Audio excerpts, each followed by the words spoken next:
And we're going to continue reading Miss Frisby and the Rats of NIMH. I'm on page 103. The chapter is titled In the Cage.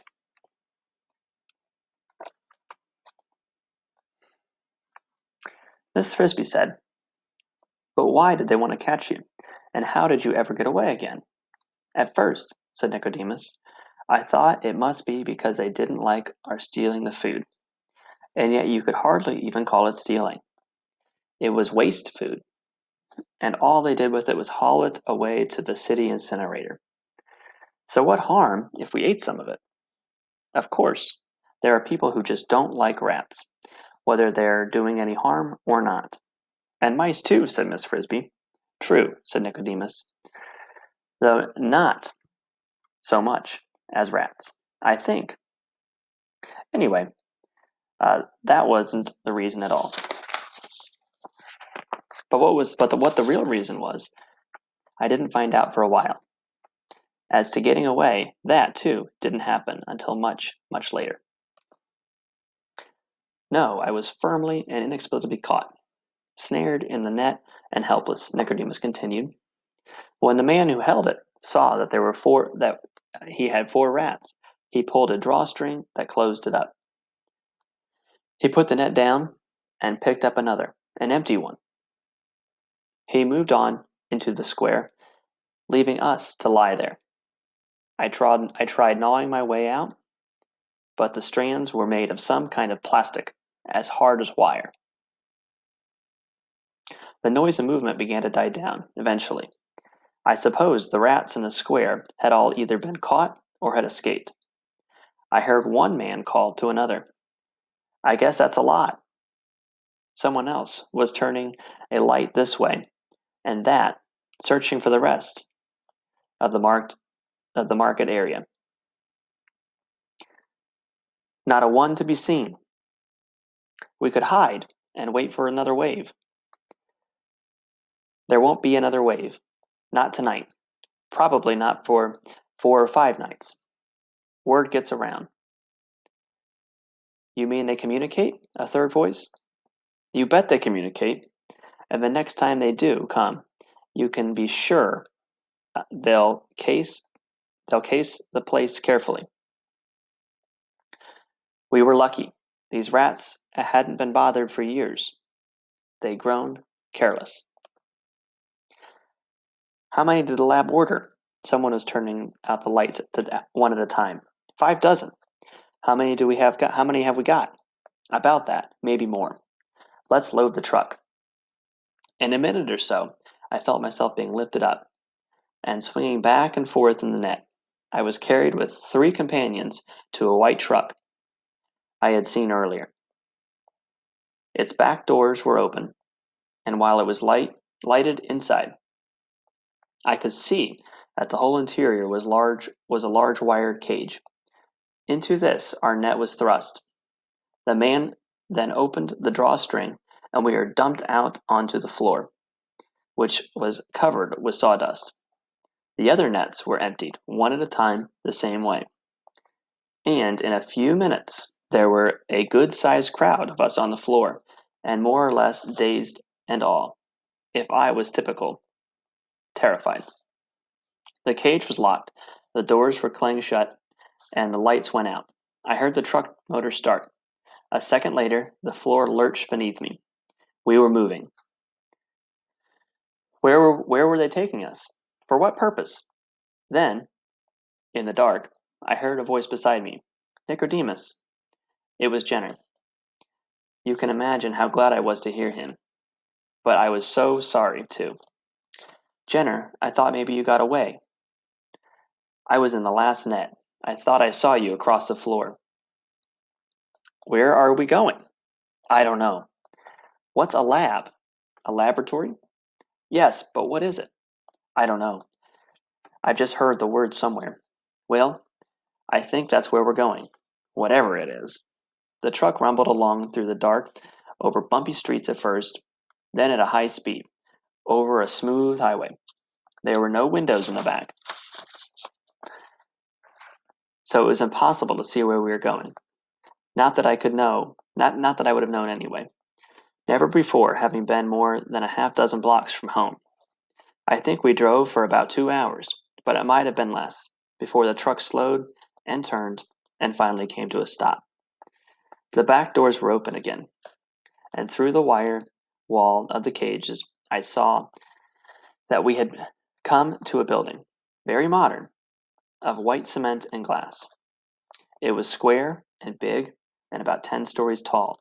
Night had fallen, and most of the windows were dark, but the platform to which our truck drove us was lighted, and there were people waiting for us. A door opened, and 3 men came out.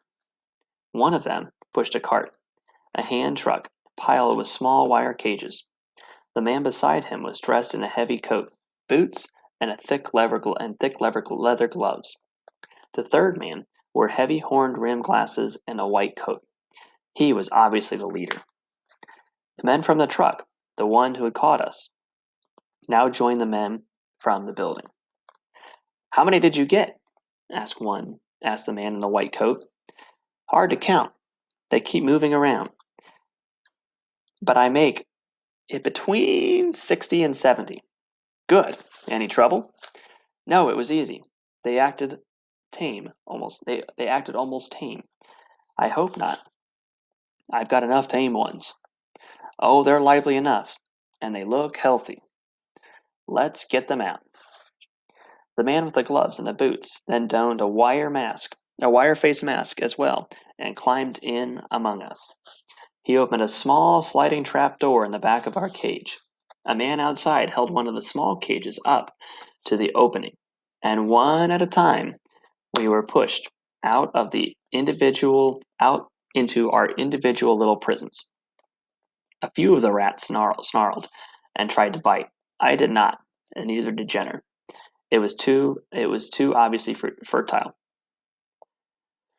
When it was finished, and the man in the white coat said, 63, good work, a man from the truck said, "Thanks, Dr. Schultz," and we were racked on the hand truck and wheeled into the building. Dr. Schultz. I did not know it then, but I was to be his prisoner and his pupil for the next 3 years. We spent the rest of the night in a long white room. It was, in fact, a laboratory, with a lot of equipment at one end that I didn't understand at all then. Bottles and shiny metal things and black boxes with wires trailing from them, but our end held only rows of cages on shelves, each cage with a tag on it, and each separated from its neighbors by a wooden partitions on both sides. Someone came around with a stack of small jars and fastened one to my cage. A little pipe led through the bars like a sipping straw, drinking water. Then the lights were dimmed and we were left alone. That cage was my house for a long time. It was not uncomfortable. It had a floor of some kind of plastic, medium soft and warm to the touch. With wire walls, the ceiling was airy enough, yet just the fact that it was a cage made it horrible. I, who had always run where I wanted, could go 3 hops forward, 3 hops back, and that was all. But worse was the dreadful feeling, I know we all had it, that we were completely at the mercy of someone we knew not at all. For some purpose we could not guess. What were their plans for us? As it turned out, the uncertainty itself was the worst suffering we had to undergo. We were treated well, we were treated well enough, except for some very small, very quick flashes of pain, which were part of our training. And we were always well fed, though the food, scientifically compiled pellets, was not what you would call delicious. But of course, we didn't know when we arrived, and I doubt that any of us got much sleep that first night. I know I didn't. So, in a way, It was a relief when early the next morning the light snapped on and Dr. Schultz entered. There were 2 other people with him, a young man and a young woman. Like him, very well dressed in white laboratory coats. He was talking to them as they entered the room and walked towards our cages. 1 second. ... 3 groups. 20 for training on injection series A, 20 on series B. That will leave 23 for the control group. They get no injections at all, except to keep the test exactly even. We'll prick them with plain needles. Let's call groups A, B, and C for control. Tag them and number them A1 through A20, B1 through B20, and so on. Number the cages the same way, and keep each rat in the same cage throughout. Diet will be the same for all. When do we start with the injections? As soon as we're through with the tagging. We'll do that now. George, you number all the tags in the cages. Julie, you tie them on. I'll hold. So the young woman's name was Julie. The young man was George. They all put on gloves, long, tough. We've got a little picture here. They all put on gloves, long, tough, plastic ones that came through to their elbows. One by one, we were taken from our cages. We held gently but firmly by Dr. Schultz while Julie fastened around each of our necks a narrow ribbon of yellow plastic bearing a number. I learned eventually that mine was number A10.